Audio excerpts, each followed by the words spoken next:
Ikanatang ya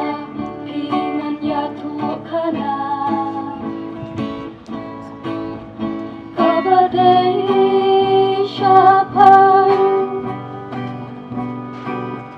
kani kajaga kabahapa po uod usang jongkas nong pure day hakakalay tare uya yong kakinay hunay siya ugin todong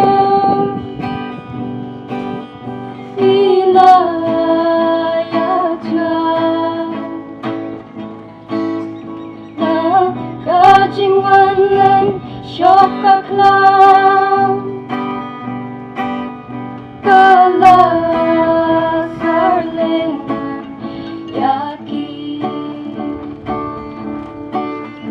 kalainman sauday kerting balaan dakilang syua na dumen henday ka nang kanika sa hadumenta paro kite piaka kerteng jongka kidon kitulong ungkipas nyaman papeniki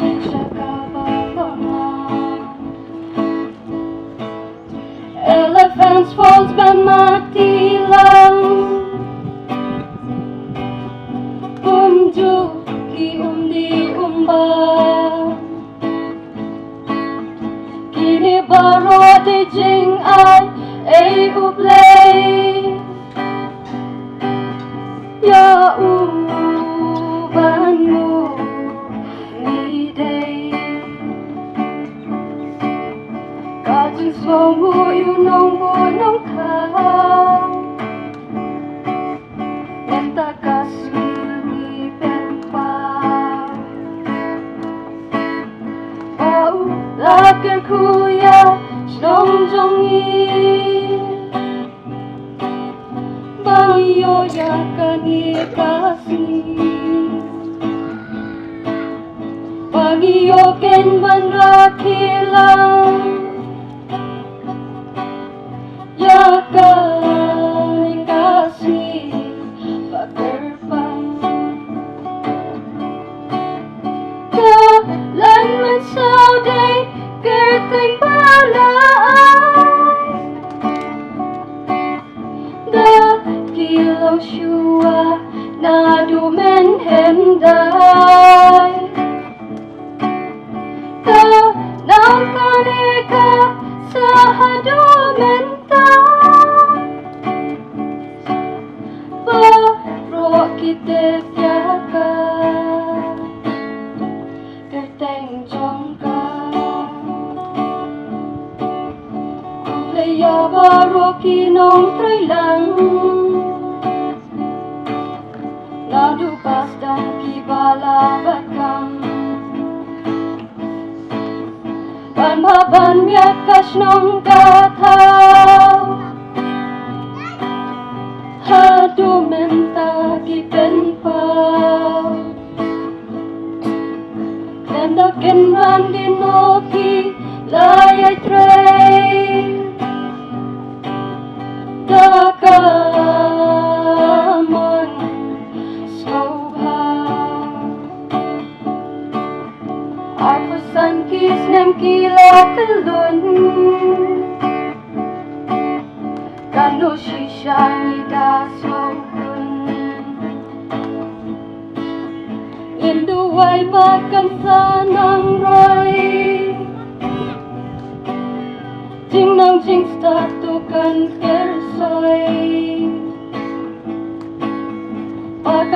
Tujuan ikan ng yaipaw Kana Kailanman sa Kailanman sa di Kerteng balaan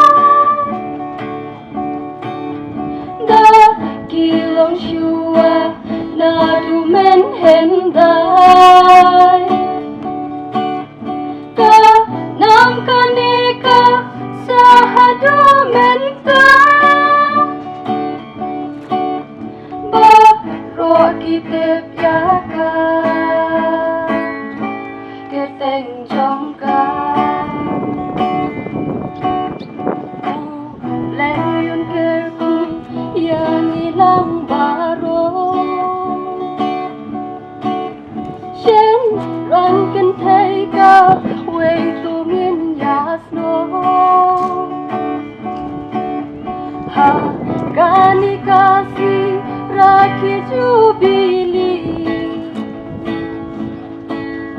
Tungin yaku cuma tangin Dia seli Tungin yaku cuma tangin Dia seli God bless you, boy.